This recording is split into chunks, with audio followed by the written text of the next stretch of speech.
that yes, there's a level of disappointment and hurt and like what ifs in your mind as a parent if this comes out, like where did I fail? But I can't allow that to make me condemn my son. Instead, he should be seeing from me, yes, I understand I did something wrong, but it needs to come across as, hey, I'm with you, buddy. Yeah. Hello, and welcome to the Hope Over Coffee podcast, where we desire to stir the souls of others over a cup of coffee. So let's grab a cup and dive in. Welcome back to the Hope Over Coffee podcast. Man, this has been a journey. This has been right. If you look at me, I feel like I'm drenched in sweat and sweating pretty bad because I just set up. I don't have a production crew. Julia's with me today for my production crew, but I don't have big production. It's me and a laptop and a camera and a ring to show some light. You'll get there. Prayed into existence, manifested, right? Yeah. I mean, just the fact that I have the things I have, like God's been blessing like me immensely.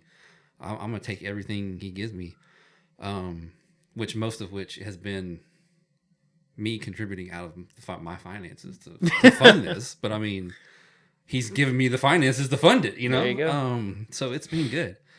But at the same time, yes, I'm sitting with Mr. Tim Gothrup. This is actually our second try at doing this interview because Jared didn't want to wake up early enough on a Saturday morning. Oh, well, there is that. I mean, Saturdays are for breakfast at our house. I respect that. I'm the breakfast guy on Saturday mornings. We do the copycat waffles not waffles. We do copycat pancakes sometime from IHOP. Okay. So, like real buttermilk and like mix up the whole thing. So, but yeah, no. So we're on our second try with Tim on doing this interview, and I wish I could remember everything we talked about in the first one, but I know I won't remember. But to say all that to say, I'm thankful for you. I'm thankful for this podcast. I'm thankful that God has brought me here. Was literally looking at a verse with Angie. She signed up for this memory verse a month kind of thing, where it's like temporary tattoos to help you memorize. Okay. So like that's very edgy, but cool. It is edgy, but cool. And she's gonna get and what they do is like on the temporary tattoo, it has like the first letter of every word in the verse. Gotcha. So you can literally just like look at it every time it's on your arm. It's interesting, but the verse for this month, which she's not gonna get the little thing because she's got to start till next month, is about using your gifts and talents that God has given you to basically advance the kingdom. Mm-hmm. I can't remember exactly what it was. Do it all for the glory of God. Is it that one? Maybe. There's a lot. There is a lot, but just this journey of the podcast itself, because I feel like I'm a very shy person, and the fact that now I have a YouTube channel to do this on is very out of my comfort zone, but I gotta use what He's given me, and apparently this is what He's given me, so we're gonna roll with it. But with that, I want to ask you to give I guess it's just a short of your story of who you are, who's Tim Gothrup. Because I'm Jared OJ. I don't know if I said that in the beginning. I'm just crazy. Like, I'm so out of it, and this is actually episode like 27 or 30 or 32. I don't remember the exact number, but I still don't have it down. It shows authenticity. We're authentic. We are where we are, and this is where we are. So, if you don't mind, would you share something with us of who you are and how, I don't know, how you got here, or... Yeah. So I'm Timothy Gothrup. I'm the student pastor at Houston River Baptist Church. It's interesting enough, this is a church I grew up at. My dad's the head pastor, still even here today, and so he just 26 years. I came here born and been here, and so it's neat. But Jared and I, we got to know each other during my 6 years at First Moss Bluff, and serving as a student associate and as an intern over there, and just the different ministries that just overlapped at different times, Fight Club or small groups or just different events. But no, I'm the student pastor here at Houston River. I'm about to be 26 years old. Feel like I'm 18 still, but it's like, oh yeah, I have a child. But I'm been married 3 years to a wonderful wife, Leah. We have a 14-month-old named Liam. He's wonderful. He's a joy, and that's a testimony in and of itself as to where he is today as well. But no, God's been good to me. I came to know the Lord at a very early age in my life, the age of 7, and so I've had that blessing of like seeing parents and grandparents that have had faith and seeing the nature and protection that comes from generational faith. Right. But as I've grown older, having that salvation at such a simple, easy part of life, as you get older, you become more aware, more susceptible to temptation and stuff. So a lot of my struggles have been even while I've been a Christian. Right. And just that daily remembering of, no, who do I need to put on rather than what I want to allow myself to do. Right. Man, No, hey, this is, because I don't know how much that I'll be able to cut out, but I mean, this is what it is. Yep. This is hope over coffee right here. This is, we struggle through life. Yep. That's it. No matter what it is. So you talking about that, I was literally thinking about that on the way over here, that you are under your dad in a church and that legacy of faith. And this morning I was talking about it in the car as we went to church, because it is Sunday. I have been on this journey of digging into discipleship ever since I gave a talk at Faith Walk. Okay. A couple years ago. But in that, here lately, it's been me wanting to understand, like, what's the where's the originality? Where did it first show up? So I kind of been digging into the word taught, teach, disciple through the Old Testament, and like where the word teach first shows up is like Deuteronomy, right? But the idea concept, I know it's earlier than that. And this morning I was literally digging through Genesis, and I was literally just looking at the titles they put on the sections of passages, and I got to Noah, and when Noah found was blameless in the sight of in his time to God, so God, that's who he chose to build the ark, and Yep. through his devotion to God and living a blameless life, his wife, his kids, and his kids' spouses were saved. Yeah. I was like, man, because of his faith, his family got saved. Yeah. And okay, in my mind, like Saved in two different ways. Yeah. It seems to be a salvation also, but also a literal physical, you're not dying in the flood. But in that, I was like, okay, why did God save him and his family? Maybe because God was thinking that Noah would pass on what he's taught to his kids. And I was like, but what did he learn? So I'm trying to think through that whole discipleship aspect of it. And I was like, oh wait, so just back up into chapter 6. And it's the lineage, right? Mm-hmm. From Adam all the way down to Noah. And I was like, man, it's because he had, and I literally did the math this morning of, Adam had Seth when he was 107. And then Seth had so-and-so when he was, and just went all the way through. And I was like, according to this math, and if we believe what the Bible says about how many years they lived, Adam missed Noah by like 200 years. He was almost alive when Noah was born, which is like 8 generations of kids. Seth was alive when Noah was born. And I that just kind of blew my mind. Like, Noah had 7 generations of godly men at his disposal. Yeah. One of which, God just snatched him up. Enoch, right? Mm-hmm. He just walked with God and he was like, okay, you come with me. I was like, that's crazy that there's this legacy of godly men that he had at his disposal that he found favor with God. So I was thinking about you, and you now have a kid. Like, that legacy that is before you. Like I just find that amazing and cool of where you're at and where it could be coming from your future. And I say all that to say I don't know why I said all that, other than I just think it's cool. And I guess how do you see it looking down the road?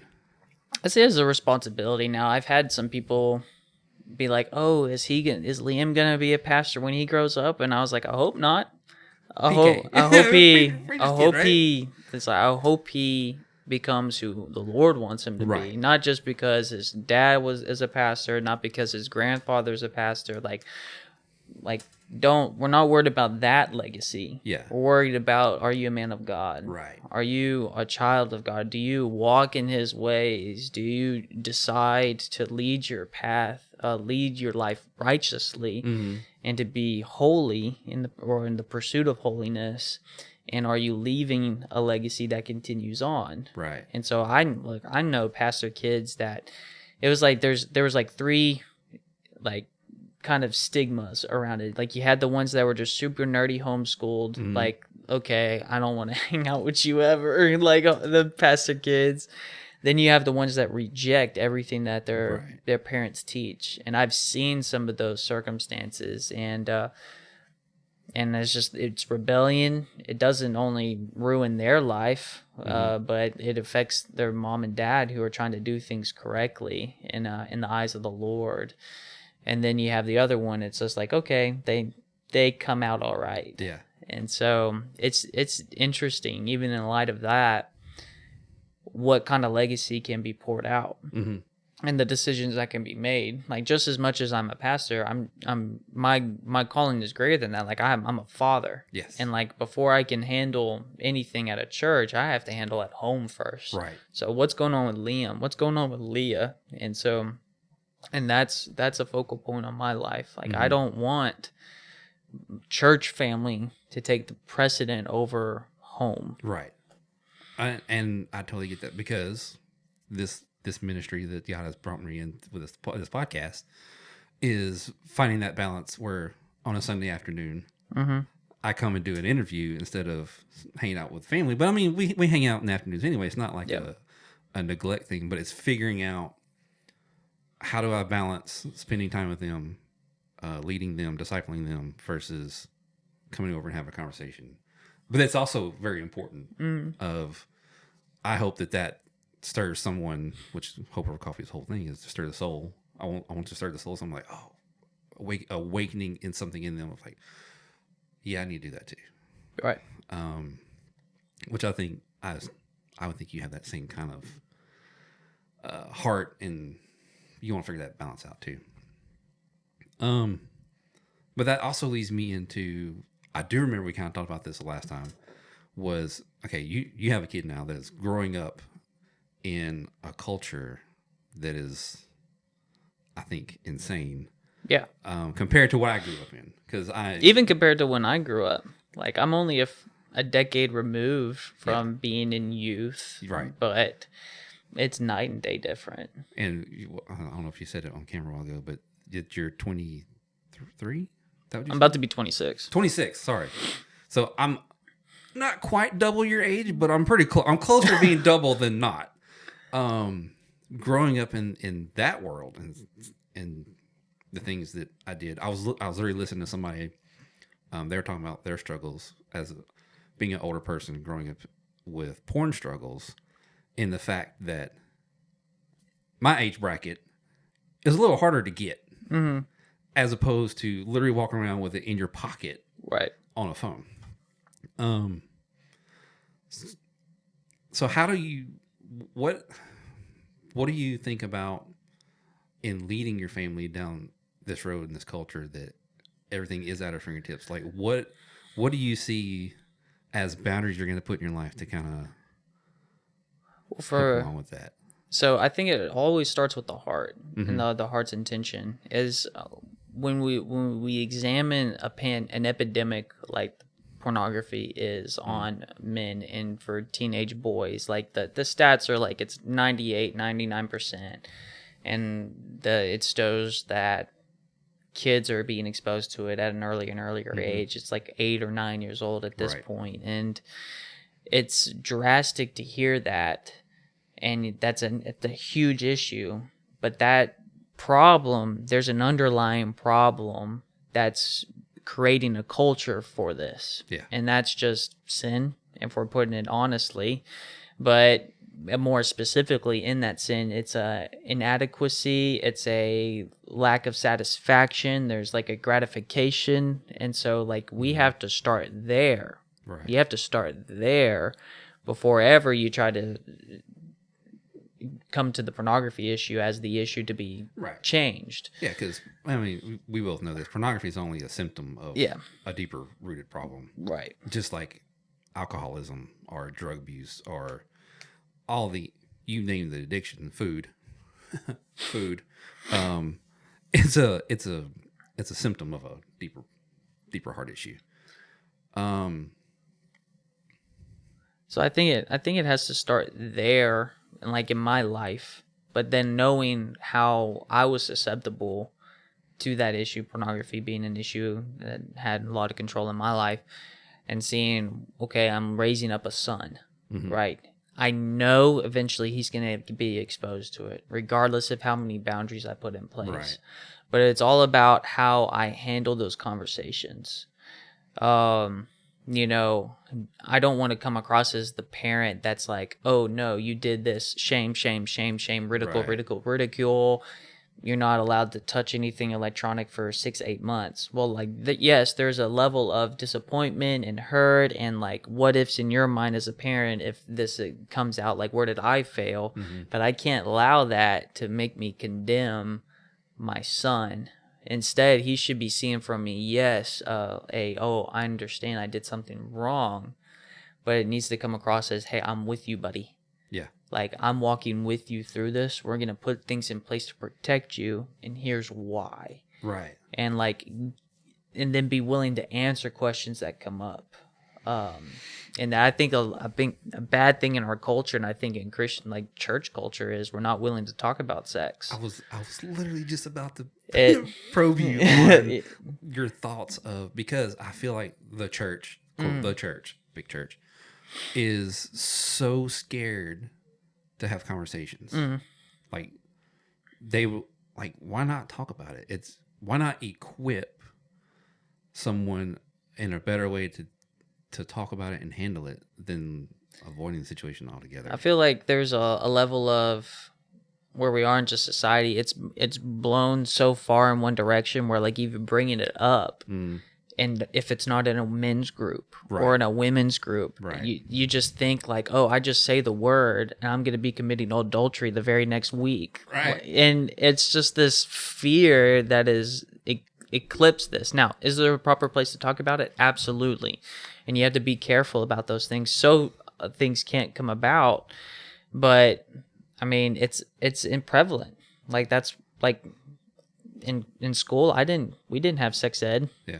And then at home, didn't really hear a lot of talk about it. And so, all right, if no one's going to tell me about this type of stuff, if you go down a logical rabbit hole, I got to be informed somehow. Yeah. So is that from the other guys in the locker room or just from some Google searches? Yeah, but or they just start Googling it and, oh my goodness, that's a bad idea.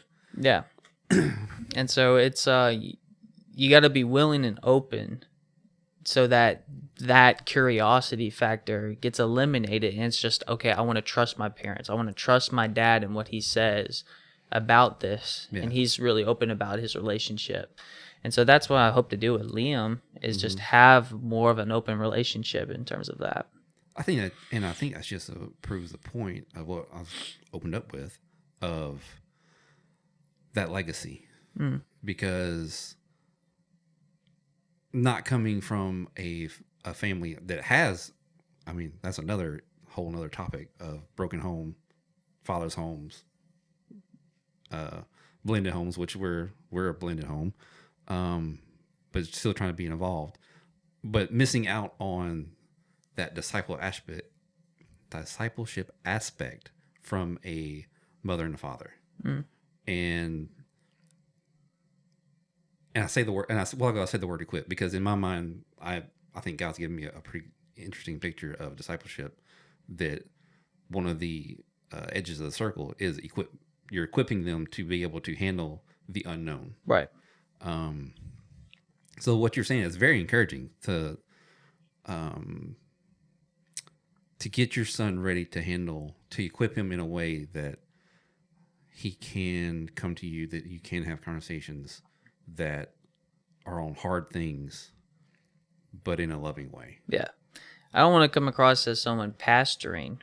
Right. I want to come across as a dad. You're right. And I don't want to come across as a dad that only is like, well, you got to do X, Y, and Z. Mm-hmm. Because, I mean, I'm learning this even in marriage. It's like, it's not about the solution. It's about the listening. Right. And them being heard. Right. And so I know that's going to come a day with my children. It's like they're not wanting a solution yet. They just want to be heard, understood. And so putting on that level of reworking in my mind, because I'm quick to be a solution guy. I'm so fast. Well, I mean, men in general, we want to fix it. We want to fix everything. We're good at it. We can fix anything. But the problem is the best way to fix it is just by listening. But that doesn't seem like the best solution. No. But that open conversation, I think that will serve longevity. Mm-hmm. Like I see people in my life who have experienced that from a parent. Mm-hmm. And it saved them from a lot of grief, I believe. Even if they had great parents, they weren't told a lot of things. They've experienced some stuff. Right. Well, and I think in my case, I know my parents love me, and I think we have a good relationship. It's not terrible, but at the same time, there was things that I didn't get. Like my dad taught me how to fix a lot of stuff. I know I can fix a lot of things. He taught me to be very handy and how to work the problems in everyday stuff. But I know for me, like relational, emotional, those things were kind of stunted. Is that a good word? I think stunted's a good word. So now, 40 years later, of going through all these groups that you make nerd, like Fight Club, Faith Walk, just men's groups, of finally getting into and dive into what it means to be relational. Because God created us to be relational. Yep. He also created us to be sexual. So like there's this, it's a thin edge of navigating between the two, of overstep of like, okay, I need to talk about these things, and I should be able to talk about them in a setting that involves other couples or other men and women, but I have to be careful what I say. Right. Because there are times and areas where I think it does need a men's group. Yes. Because women don't understand us. Yes. And we don't understand them. Right. We were having this conversation the other day with Paul and Julia and Angie, and that we speak blue and they hear pink, and they speak pink and we hear blue, even though we could be saying the exact same thing. We're just interpreting different because we're built different. Yep. But no, that's encouraging. And I hope that someone else finds that encouraging, that hears this and that has little kids, because I'm almost done. Like, yeah, I'm on the precipice of it. I'm on the edge of empty nest. Empty nest. They're still going to be there. Yeah. But what the stat is now, like the move out date is closer to like 27 than before. Man, don't. Yeah. That's only now that's circumstantial, but that seems to be the average right now. Right. Because Paul's 21? Paul's 21? Great. Yeah. I love him. I don't want him there. Yeah, I don't want him till 27. I don't want him till 27. I want him to finish his electrical school and go be free. Yep. But love him at the same. Like, well, I guess that's another thing. As I'm stepdad to Paul, but at the same time, loving them in a way that gives them boundaries and gets them to understand you need to go on your own, right? Because you need to live your life, and you need it's your own faith, it's your own, all that stuff. You train up the child in the way that they should go. And that that set of scripture insinuates that at some point they have to be able to do life without you being over them. Yeah. because in anything we train them up in, it's a Mike Todd version of it, which Mike Todd's I don't know where he's at right now. Right. But anyway, this was a couple years ago. He said that verse, and if we train them up to go down the wrong path, they're going to stick to that wrong path. Yes. It's a point of falling back on the parent of, I have to train them in the way they need to be going, and if I don't, they're just going to mimic whatever I'm doing anyway. Right. So we need to do the right thing. We need to be examples and disciple them. But cool. I don't know where else to go from here. That was a lot. It was. All good though. It is good. I do want to. I know we kind of talked about this the first time, and we kind of just talked about it now. But as a youth pastor, how are you interacting with kids in that area? Because Hope Over Coffee, everything is really kind of centered around faith and porn addiction. It's kind of how I got started. What are you seeing in kids from your standpoint of dealing with the culture that it is? I don't think they're taking it as seriously as they should. Mm-hmm. Even in I was exposed to pornography in that sense when I was in 4th or 5th grade. So a young guy, but it was shifting. I was in that point when a lot of it was shifting. It was already digital on a computer, but now it's become digital on the phone, right? And so, dial up. Yeah. So even where my generation would have been with that issue, it's far further because it's just so ingrained. I could have a conversation with some students. I remember one conversation I had with a student who asked me, hey, is masturbation a sin? I said, yes. And he was like, well, my mom says no. And I was like, okay, where we go from here? How do you handle that conversation? Okay, it's well, let's look back in the law, because that's where it talked about it a lot more, but or even just the lust of the eye. And so we got a generation of kids that it's just part. It's just part. It's not. It's something that's become very much normalized, and the issue is, they can have that. They can have anything in front of them. That's some form of a gratification. And at the end of the day, where are depression rates? Where are suicidal rates? Where are anxiety rates? Where's the deep sadness? Where's the lack of joy? All of these statistics show that we've had a drastic increase in these things. Right. And it's because we have the ability to look out in our society, pick whatever we want, but no matter what we pick, it's not going to be fulfilling. Yeah. You look at the book of Ecclesiastes, you have Solomon, who, businessmen nowadays estimate he had a net worth of $2.1 trillion. He had all the money in the world. He could buy anything he ever wanted. He had all the women in the world. And he still finds himself feeling so unsatisfied. Right.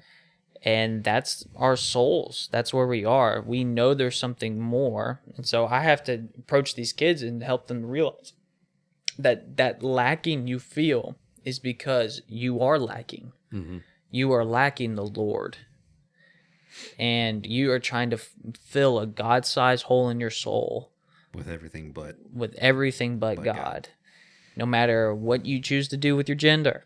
No matter what pornography or alcoholism, drugs, whatever, you search a feeling, your feeling's going to keep you lacking. You search logic, you're going to be found lacking. You search money, you're going to be found lacking. It's only in the Lord that you can have that fulfillment. And so that's where I try to focus it on. Keep it more on that aspect, because I find it to be my demographic of students right now. I've got a lot that come from more impoverished homes where mom or dad might not be there, and they know they need something, but they're still searching for it in the wrong means. Right. Now, I compare that to my previous area of ministry. We had a lot of kids that came from really well-off homes. Mom and dad are there. And so I found it more challenging to preach to those kids than the ones that don't have certain things. The bubble. They live in the bubble. Yeah. And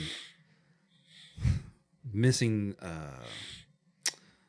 the aspect of knowing there's a bigger world out there there's bigger struggles than what they're going through, that they do have a mom and dad at home, that they probably have a car, they go to a good school, but yet, like you said, they're still lacking something, and the flippant, I can't say that word, the disregard of how serious, like you said, of diving into these sins, especially sexual sins, like not knowing the gravity of what they're doing. It has such an impact of what they're doing with and to each other. Like, you look at the next level up. Say we're talking like in middle school and high school, they hear from a youth pastor, hear from home, like, hey, it's not good to sleep around. It's not good to sleep around. Here's why it's not good to sleep around. And then get to college where they have this freedom to do really whatever they choose. And the statistics are showing, like, even in like the sleep around culture that's built into college now, it's so many are starting to just give up on even pursuing relationships, because all they've ever known was, I need to go on a date with this person 1 to 3 times and then I'm going to have sex with them. Right. And so the idea of a long-term relationship is very, very limited. And like that idea of commitment, so drastically small. Right. And like, I was listening to a podcast, I was probably a year ago now, where the pastor on it, he was talking about how he's dealing with college-age guys that just, they're so fed up with dating, or they're so fed up with the idea of a relationship. And they're like, well, why? It's like, well, and then they dig into it. It's because they've done a lot of the sleeping around side of it. Right. They don't have any more intimacy to give. It's like classic example of, you have 2 pieces of duct tape and you stick them together and then you're able to rip them apart. Right. Are they going to be as sticky as they were before? Yeah. No. And then you do it over and over again until you have no stick left. Yeah. And that's the same aspect of it, regardless of where your sexual pleasure is found. The sleeping around, the pornography side, whatever, like the more you give to that, the less intimacy you will have. A desensitization. Yes. Of intimacy. And I get that. Through my struggles of porn addiction and all that stuff, I can see where that played in my life. And also the fact that along with that, I feel humans are creatures of excess. So anytime we find that one good thing, we're going to take it to as far as we can push it. And in that area, I mean, they're going to sleep around until it's not even the sleeping around is not satisfying anymore. They got to keep going to that next thing, to the next thing. Yep. That's like crazy. I remember this from the last time we tried. Like the idea of, there might be someone listening to this or stumble across it who's like, well, I don't think I have as great of an addiction as y'all might be putting it. I would ask that person, okay, if you're married and you're trying to have sex with your spouse, does your mind stay focusing on your spouse? Or does it race? Does it think about someone you saw walking down the street? Right. Does it think about something you saw in a video? Like, or even in that scenario, are you trying to replicate something you've seen? Yes. Because the world of pornography is nothing but fantasy and falsehood. And none of it's real. It's all built to make you feel empowered and in control and some type of worth because you're dominating whatever. But when you bring that back into a marriage and relationship and your brain is full of those things, yes, you're gonna try and replicate something that's not even real. Yeah. And you're gonna have expectations of something that's not even real. You're living in a false reality. A false reality. Absolutely. Because that's all it is. It's all fake. None of it's real. I mean, the acts are real, but what it's trying to portray is all fake. You're right. And it's going to mess you up. And the fact that they're 8-year-olds seeing these things. Mm-hmm. I can't, it's hard for me to fathom what their life is going to be like when they're 20-something years old or 18 years old. Like, they're going to walk around as numb. They're just going to be numb because that's where it leads. And miss out. Like when 3-4 years ago when I finally got in Fight Club and I still had my struggle with porn and masturbation and all that stuff of I could go long times without any of that, but it still kind of messed me up. And once we finally got that out and started having conversations with other men, being vulnerable and talking about the fact that I had the problem, and then dealing that with my spouse, and dude, I think I said this in my last episode, our level of intimacy, it skyrocketed. Yeah. Just all around. Like confession heals. Yeah. Just getting James 5:16. Confess you find sins healing through one another, confessing. But I think that's my real driving force in the whole podcast and doing interviews like this is an awareness. Ephesians 5:16, 5:4. Awake, O sleeper. I feel like as Christians, we're sleepwalking. Yeah. In this false reality that I'm not that bad. I'm okay, and I'm just gonna go till the end, and then I'm gonna go to heaven. And it's like, wake up. You have children. They're gonna have children, and if you're not doing your part in discipling and working through where they can understand and be equipped to do this, what future are you giving? So that's where all this comes from. I mean, God's given me these talents and gifts and abilities, which I struggle with, of feeling super unqualified to do any of this, but at the same time, I love sitting here and having a conversation. Right. I find this fun. You just forget the mic, forget the camera part. You just have the conversation. Just don't look at the camera. But no, this. My hope is that someone hears all of this and something clicks inside of them. Like, I know I need to do better, but I have to. I'm aware. I keep doing this thing over and over again. How am I going to stop? It's going to take community. It's going to take having conversations. It's going to take being vulnerable with someone. Which conversations and listening, this active listening, has been coming up a lot in my life too. I like listening to podcasts. I listen to music, but if I'm driving, I'm listening to a podcast 90% of the time. And I listen to Tim Ross. I like Simon Sinek. I've been listening. I found something through Tim Ross of something called the Black Swan Group. They're actually like corporate. The guy that I think founded it was a FBI hostage negotiator, and they went to a private sector, and now they go teach businesses how to negotiate. Okay, it's interesting. But if you go listen, if you're reading their books, you listen to it. It's the biggest part about it is empathy and actually listening to what the other person is saying. Like, freaking genius. Like, that's all life really is if we would just listen and know someone's being heard, because that's all we want, is to be significant and secure. And it's like, why do we have a hard time with that? But I don't know. I just hope someone learns that skill that's listening to this.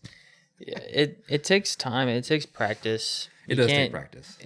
You're not going to think this is something that you can sit down and think 1 week of really being intentional is going to solve 20, 30 years of not being intentional. Yeah, no. And it takes a repetitive over and over again. And it takes honing that skill. Just like any other thing we do, you have to stop. Intentional listening is active. So it takes energy to actually listen to what you're saying and process. And not process like, oh, this is what I'm going to say. But to actually listen to what it is and what you're really trying to say. I could be really bad about that side of it. because if I get in an argument, I'm trying to think 5 steps ahead. That's just how I'm wired on it. Like, okay, what are the possible ways that this person is going to react to when I say this? Mm-hmm. And so I'm already thinking like I'm playing a chess game, and it's all about me winning versus am I actually helping? Right. And so I have to be very mindful of that, because like you go down that rabbit hole enough times, how many times are your wife going to want to talk to you? How often is, in like my line of work, how often is a student going to want to come and actually have an intentional like conversation about something? It just learning to listen. Just some of the best leaders I've ever known are just the ones that just sit there and just learn to ask the right questions. Right. Yeah. And it allows so much healing and so much intentionality to be able to exist. Yeah. Well, yeah. I think this is a good stopping point. What do you think? Unless there's something else you want to tell everybody. I think that's a good spot too. I'm grateful for the re-upload, the redo. We're gonna take 2. Yeah, I was trying to process it, and there were big chunks, and I couldn't have made a whole episode out of what was left. That's it okay. It wouldn't have made any sense to anybody, and I was like, man. I just thought it was a good conversation that we had. It was a good conversation. And I enjoyed it. Hey, no one will ever know it. No. That's just us. Yeah, that's between me and Tim. Like, y'all don't need to know that. Y'all would have known it, but you don't need to know. No, but I love doing this. I think maybe that's what it, so when I do a solo episode, I get so freaking nervous. Because it's just me and the mic, or me and the camera now. But I feel like I do better in this arena when I can have someone talk to me. Because I love going to lunch with people. One-on-one conversation like this, especially if we get to have biblical conversation. Yeah. Like, I'll take people to lunch from work or whatever, and it's not always a theological discussion. Sure. Let's say. But at the same time, I love when I get to take people that are close to me and we can have conversations like this. I think it's the best. So, gifted talent, ability. No, yeah. I'm just throwing my conversations on camera now. It's all good. So, yeah, that's all I got. I appreciate you letting me come to your office. I appreciate you doing this all over again, because I feel like I've used probably 3 hours of you to get an hour on camera. It's okay. It's all good. But it's been good, and I really hope that we stir someone into something deeper, and they wake up from something, become self-aware of something they're doing, and like, oh yeah, let me change that. Yeah. How are you choosing to lead your family? Mm-hmm. What do you need to be more intentional of? Yeah. And are you thinking ahead to the things your children are going to be exposed to? Yes, legacy. There's a huge legacy that I think you just forgot about. But anyway, I thank you again. Yeah. And maybe one day we'll get to do it again. Yeah, I'm open for it. Because I think I'm just going through my list of friends, and they're all going to wind up on an episode, and then we'll just go back through them again. That's okay. You know some pretty great people. They're all good. They're all interesting. I'm trying to get a couple of them to come on. And I think it would be awesome to actually have, I don't know how it would work, have a group discussion, have about 4 or 5 guys in the room to have. Of course, it'd be a really long episode. It would be a long episode, but I can already think of a couple of locations. I think it'd be good for people to see, like, this is what life in this community looks like, and you could have this too, kind of thing. But you should just live stream it. I want to do a live stream. 24-hour live stream. Bring on a bunch of different guests. I would love to do a live. I have to figure out the logistics of the audio, because I don't have. You just need more mics. I would need more mics, because in my adapter I can only do 2. So, but anyway. I'm going way off. So Angie gets mad at me. No, she don't get mad at me. She's just like, no one needs to hear all that. Why are you still talking in the episode? Thanks for listening, and don't forget to share and follow us on your favorite podcast app, Facebook, or Instagram.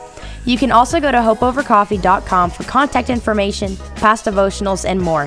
Thanks again for listening.